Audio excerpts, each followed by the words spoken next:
Hello बच्चों, let's read the question. Question says let the function f be defined in open interval 0,1. Two more functions are given as g of x is equal to e raised to power x and hx is equal to ln mod x. यानी ln mod x का मतलब है log mod x to the base e. Let f be 1 function. f हमें कैसा दिया गया है 1 with range open interval 1 to 2 and g of f x is defined.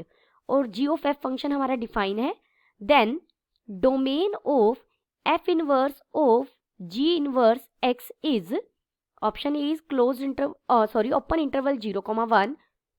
option B is open interval e, e square. option C is open interval square root e, e. option D is open interval minus infinity to 0. First we see the key concept.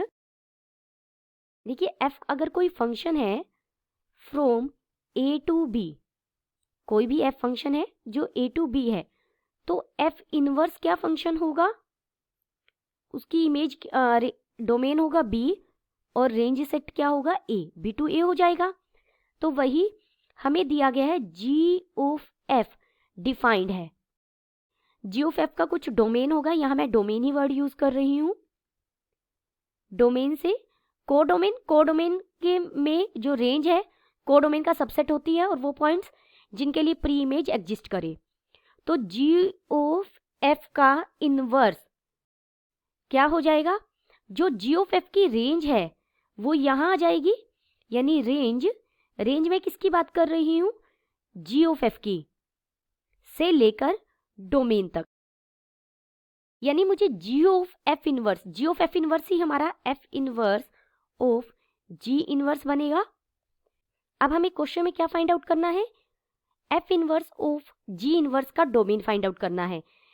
अगर इसका domain find out करना है तो मैं g of f की range find out कर ले तो काम चल जाएगा. यानी अब हम काम करेंगे g ऑफ f की रेंज निकालने पर. देखिए जो f फंक्शन है वो 0,1 ये डोमेन है और कोडोमेन क्या दिया गया है 1,2. g ऑफ f x क्या होगा, g of f of x, ये हो जाएगा e raise to power f of x, क्योंकि gx फंक्शन हमें क्या गिवन है e raise to power x. जब अंदर x होता है तो e की पावर x. अब यहाँ g के साथ क्या है f ऑफ x पर हम लगा रहे हैं g फंक्शन, तो e raise to power fx हो जाएगा. Domain of g of f का डोमेन क्या होगा, f वाला ही होता है, इज यानी 0,1 यही होगा. तो रेंज क्या हो जाएगी, range of g of f is, f की रेंज क्या है 1,2, यानी g ऑफ f की रेंज क्या होगी, आप यहां रखें. अगर मैं यहाँ f ऑफ x हमारा 1 होगा और f ऑफ x क्या हो सकता है 1 और 2 के बीच में हो सकता है, या 1 से लेकर 2 तक होगा, तो यानी इसकी रेंज हो जाएगी e जब f ऑफ x को 1 रखेंगे, और जब हम f ऑफ x को 2 रखेंगे तो ये e स्क्वायर बन जाएगा, क्योंकि यहाँ f ऑफ x रखनी है ना f ऑफ x की वैल्यू. f ऑफ x कहाँ से कहाँ तक है 1 to 2 तक है, तो range of g of f क्या हो जाएगी e to e square.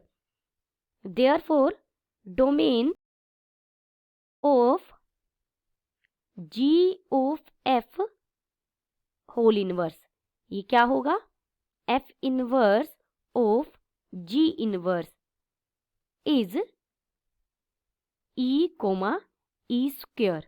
Therefore, option B is correct.